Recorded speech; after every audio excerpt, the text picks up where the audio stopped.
ফুল ফুটুক আর নাই ফুটুক, আজ বসন্ত। সকাল সকাল ঘুম থেকে উঠে গেলাম, কারণ আজকে আমার ছেলে মেয়ে ওদের সবার স্কুলে ফাল্গুনের প্রোগ্রাম হবে। যার কারণে ইমিকোকে আগেই সকালে খুব ভোরে রেডি করে দিচ্ছি, ছেলেকেও রেডি করে দিয়েছি। তো ওর জন্য যেগুলো যেগুলো আমরা নিজের হাতে তৈরি করেছি সেগুলো সব রেডি করে ওকে সাজিয়ে দিচ্ছি। এগুলো সব নিজের হাতে আমার বড় মেয়ে তৈরি করে দিয়েছে আমার ছোট মেয়ের জন্য।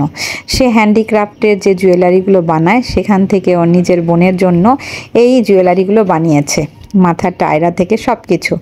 যাই হোক, আমি এক এক করে ইমিকোকে একটু একটু করে সাজিয়ে দিলাম, নাস্তা করিয়ে তারপর সাজিয়ে দিলাম ওকে। তো আমরা এখন স্কুলে চলে যেতে হবে। তো আমি যাব না, আইকো মানে আমার বড় মেয়ে নিয়ে চলে যাবে, ওকে স্কুলে দিয়ে আসবে।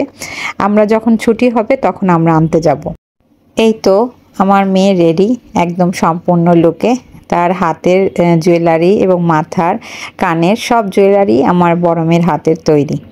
তো খুব সুন্দর করে বোনের জন্য আগে থেকে 15 দিন আগে থেকে তুলে রেখেছে, এবং তার বাবা এই সুন্দর ড্রেসটা তাকে কিনে দিয়েছে আড়ং থেকে। যাই হোক, সে খুব হ্যাপি, সে যাচ্ছে স্কুলে তার অনুষ্ঠানে।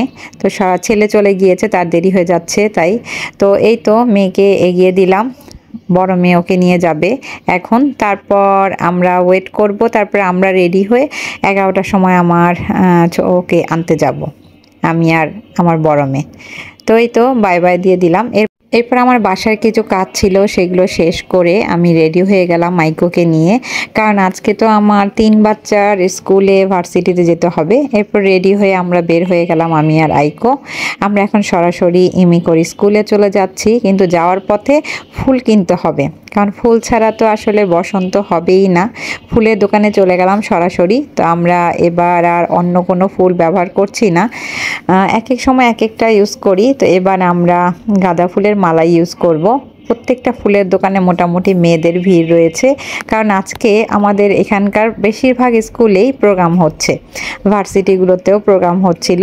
যার কারণে আমরা এখান থেকে ফুল নিয়ে তারপর সরাসরি স্কুলে চলে গেলাম। স্কুল তো খুব সুন্দর করে সাজিয়েছে গাঁদা ফুল দিয়ে, খুব সুন্দর লাগছিল দেখতে। তো আমি ভাবিদের জন্য ওয়েট করছিলাম, কারণ ভাবিরা আমাকে একজন পর একজন ফোন দিচ্ছিল, কিন্তু কাউকে পাচ্ছিলাম না।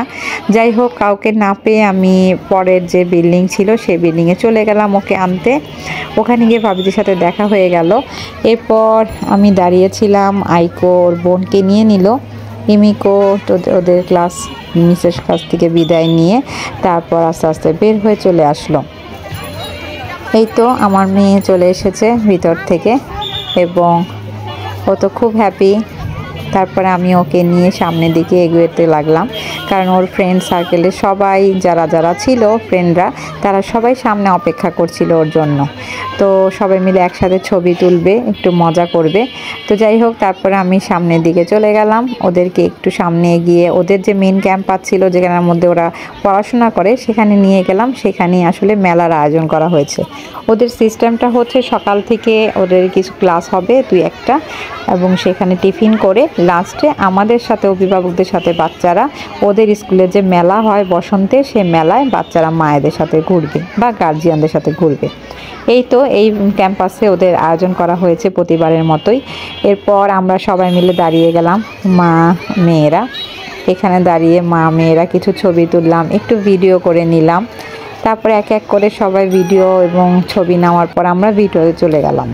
ভিতরে অনেক রকমের স্টল করা হয়েছে খাবারের এবং বাচ্চাদের খেলনা জাতীয় সব কিছু। তো এই তো আমরা ওই যে বললাম ছবি ভিডিও একটু তুলে নিলাম, বোনের সাথে একটু মজা করছিল, এবং মজা শেষ করে এখান থেকে সরাসরি আমরা ভিতরে চলে গেলাম।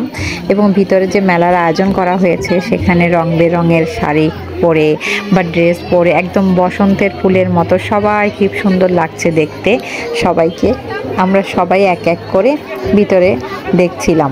তো প্রতিবারের মতোই আসলে খুব সুন্দর করে ডেকোরেশন করা হয়েছে, একদম প্রত্যেকটা স্টল বসানো হয়েছে সুন্দর করে, আর এই জায়গাটাতে খুব সুন্দর করে ডেকোরেশন করা হয়েছে ছবি তোলার জন্য।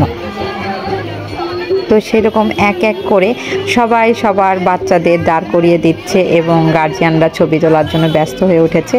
এদিকে আমি দেখছিলাম ওই সাইডটাতেও অনেক স্টল করা হয়েছে। তারপর আমি আবার অপেক্ষা করছিলাম এই দিকটাতে যে বাচ্চারা একটুখানি কমে গেলে আমি ওদেরকে সব গ্রুপ হিসেবে ছবি তুলে দিব। তো অনেকক্ষণ অপেক্ষা করছিলাম, এর ফাঁকে ওদের ভাইস প্রিন্সিপাল এসে পড়েছে। সে আবার বাচ্চাদের সাথে ছবি তুলতে খুবই পছন্দ করে। তো সে সব বাচ্চাদের সাথে এক এক করে সব ছবি তুলছিল এবং ইমিকো ছিল সাথে, ওরা 3 ফ্রেন্ডই ভাইস প্রিন্সিপালের সাথে ছবি তুলছিল। খুব ভালো লাগে এই জিনিসটা আমাদের। উনি খুব সুন্দর আন্তরিকতার সাথে সব বাচ্চাদের এত আদর করে, তো ওনার এই জিনিসটা সবাইকে মুগ্ধ করে। এদিকে ছবির ফ্রেমে আসলে আমাদের আর জায়গা হচ্ছিল না, এখানে এক একজন এক এক রকম করে আসছিল। তা আমরা অনেক অপেক্ষার পরে লাস্টে আমরা জায়গাটা খালি পেয়েছি। খালি পাওয়ার পর আমরা তাড়াতাড়ি করে ছবি তোলার জন্য রেডি হয়ে গেলাম। এরপর আমি কিছু ছবি তুলে দিলাম, একটু ভিডিও করে দিলাম। এরপর আইকোকে বললাম, আইকো আমাদের মা মেয়েদের তুমি একটু ভিডিও করে দাও, একটু ছবি তুলে দাও। এটাই তো স্মৃতি আসলে, প্রতি বছরে বাচ্চারা একটু একটু করে বড় হয়ে যাবে এবং এই স্মৃতিগুলোই দেখবে, সব সময় মনে পড়বে, কারণ কখন কে কোথায় থাকে তা তো বলা যায় না। যাই হোক, তারপরে আমি আস্তে আস্তে সব স্টলগুলো ওকে ঘুরিয়ে ঘুরিয়ে দেখাচ্ছিলাম, ও দেখছিল। এরপর আমার এখান থেকে আবার আরেক জায়গায় যেতে হবে, যার কারণে আমি ওকে একটু একটু তাড়াতাড়ি করেই সব কিছু দেখাচ্ছিলাম, ওর যেহেতু দেখবে এখানে। তা আমি আর এবার ওকে কিছু কিনে দেইনি, ও একটু ঘুরে ঘুরে দেখছিল। তারপর ভাবলাম যেহেতু আমি আরেক জায়গায় যাব, মানে আমার বড় মেয়ের ভার্সিটির দিকে চলে যাব, যার কারণে ওখানেও অনুষ্ঠান হবে, আমি জানি ওখানেও আজকের প্রোগ্রাম রয়েছে। যাই হোক, আমি একটু একটু করে প্রত্যেকটা স্টলই ওকে দেখাচ্ছিলাম এবং ও দেখছিল। বড়দের জন্য স্টল রয়েছে, বাচ্চাদের জন্য রয়েছে এবং বিশেষ করে খাবারের আইটেমগুলো রয়েছে, আর খুব সুন্দর সুন্দর গেমিং সিস্টেমও রয়েছে। যাই হোক, তারপর এখান থেকে আস্তে আস্তে সামনের দিকে এগোতে লাগলাম এবং ভাবিদের সাথে একটু একটু কথাও বলতে লাগলাম, কারণ ভাবির সাথে মাঝখান থেকে বিদায় নিয়ে যেতে হবে আমার, কারণ আমি তো চলে যাব, ভাবিরা হয়তো আরও কিছুক্ষণ সময় থাকবে এখানে।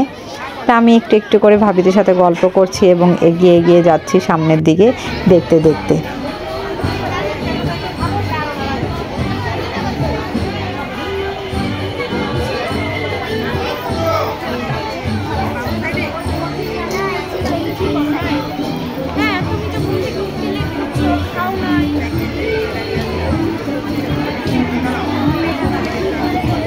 এরপর আস্তে আস্তে সামনের দিকে চলে গেলাম এবং এদিকে যাওয়ার পরই আমাদের যে স্কুলের মিস ছিল, সেই মিসের সাথে একটু ছবি তুলে দিব ইমিকোকে বললাম।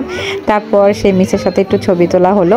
এরপর আমরা আস্তে আস্তে সামনের দিকে এগোতে লাগলাম। আরও কিছু স্টল ছিল, বাচ্চাদের খেলার স্টল ছিল। তো এটা দেখতে দেখতে আমরা সামনের দিকে চলে যাচ্ছিলাম। এখন আমরা এই রাস্তা থেকে বের হয়ে যাব আস্তে আস্তে।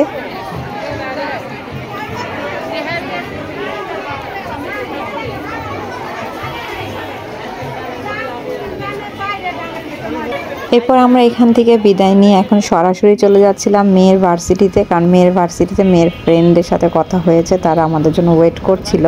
তারপর আমরা সরাসরি এখন ভার্সিটির দিকে চলে যাচ্ছি। এর আগের বার শান্ত মরিয়ম মানে পাশের যে ভার্সিটিটি ছিল সেটাতে অনেক বড় অনুষ্ঠান প্রোগ্রাম করেছিল, অনেক বড় করে। তো আমি ভেবেছিলাম হয়তো অনেক বড় করে আয়োজন করা হবে, যেহেতু আইকো এবার প্রথম, যার কারণে ও তো অনেক কিছুই জানে না।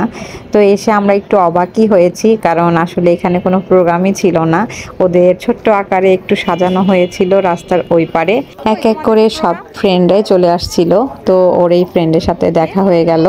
তারপর এখানে একটু দাঁড়ানোর পরই ওর বাকি ফ্রেন্ডরাও চলে আসলো। তো এক এক করে সবার সাথে দেখা হয়ে গেল, কিন্তু সবাই একটু অবাক হয়েছে যে ওদের ভার্সিটিতে নাকি সেরকম কোনো অনুষ্ঠান হচ্ছে না। তো যার কারণে বড় করে অনুষ্ঠান হলে মজা হতো। পাশের যে শান্ত মরিয়ম ভার্সিটিতে এত সুন্দর করে অনুষ্ঠান হয়েছে, আসলে ওরা ভেবেছিল সেরকমভাবে অনুষ্ঠান হবে। এই তো আরেক ফ্রেন্ডের সাথে দেখা হয়ে গেল এবং সেও আমার সাথে এসে খুব গল্প করছিল। এরপর আরও ফ্রেন্ডরাও চলে আসলো, সবাই যখন দেখেছে আমরা এসেছি দেখা করতে। তো যাই হোক, তারপর সবাই খুব মজা করছিল। এরপর স্মৃতি হিসেবে সবাইকে আমি ছবি তুলে দিলাম, যেহেতু প্রতিবার এরকম দেখা হলে ছবি তুলে দিই। এবারও একই রকম, ওদের 5 জনের একটা খুব সুন্দর গ্রুপ আছে, ওরা 5 জনই আসলে গ্রুপের মধ্যে, এবং এই গ্রুপটা সবসময় ওরা একত্রিত থাকার চেষ্টা করে। তো সব মজা করছিল, দুষ্টামি করছিল।